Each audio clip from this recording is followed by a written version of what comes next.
A ver, pensemos en esto. ¿Y si hubiera una forma de dejar de darle órdenes a una IA y empezar a tener una conversación de verdad con ella? Hoy vamos a ver una técnica súper sencilla que de verdad cambia por completo los resultados que podemos conseguir. Va de convertir a la IA de una simple herramienta a un auténtico colaborador experto.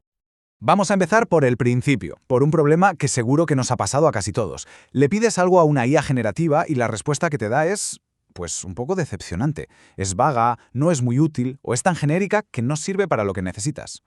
¿A qué suena familiar? Pides algo muy específico y la IA te devuelve un plan estándar que podría valer para cualquier cosa, pero que no encaja ni con tu contexto, ni con tu producto, ni con tu público. Es una frustración bastante común, la verdad.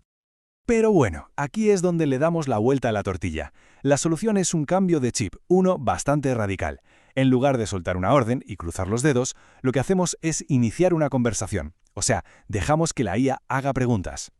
El concepto clave de todo esto es el prompting iterativo. Y que nadie se asuste que no es ninguna habilidad técnica súper compleja. Es tan fácil como invitar a la IA a que dialogue, a que te pregunte si tiene dudas antes de ponerse a trabajar. Así de simple. Y esta es la metáfora que lo cambia todo, de verdad.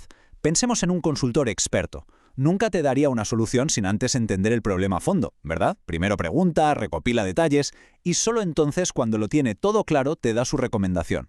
Pues así es exactamente como deberíamos tratar a la IA. Y aquí está la magia. Este pequeño trozo de texto, esta frasecita añadida al final de nuestras peticiones, es lo que lo cambia absolutamente todo. Es una instrucción clara, directa, que le abre la puerta a ese diálogo y transforma por completo la forma en que interactuamos con ella.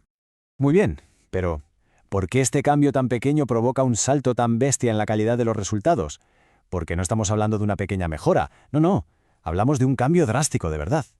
Es que al permitir que la IA pregunte, eliminamos de raíz las suposiciones, que es donde suelen estar los errores. La interacción se vuelve mucho más dinámica, se adapta, y es capaz de pillar matices que a lo mejor ni siquiera habíamos pensado al principio. El resultado final, claro, es una respuesta muchísimo más precisa y, sobre todo, mucho más fiable.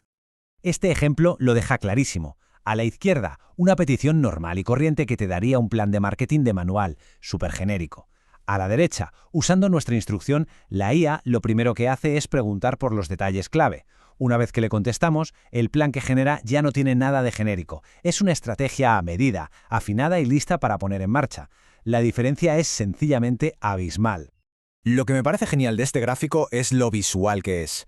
Con 0 preguntas, la calidad de la respuesta es, bueno, mediocre, siendo generosos. Pero fíjense, con solo un par de rondas de preguntas y respuestas para aclarar las cosas, la calidad se dispara. No es una mejora que va poco a poco, es un salto casi exponencial. Vale, creo que el porqué ha quedado bastante claro. Ahora vamos a lo práctico, al cómo. Aquí tenemos un método de 4 pasos súper sencillos para empezar a aplicar esto, pero ya mismo. El proceso es así de simple, de verdad.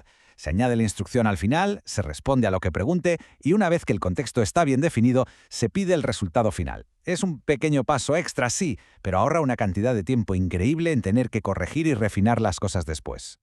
Y ya para ir terminando, creo que vale la pena pararse un segundo a pensar en la idea más importante que hay detrás de todo esto. Porque, en el fondo, lo que estamos haciendo es redefinir nuestra relación con la inteligencia artificial. Y esa es la gran conclusión.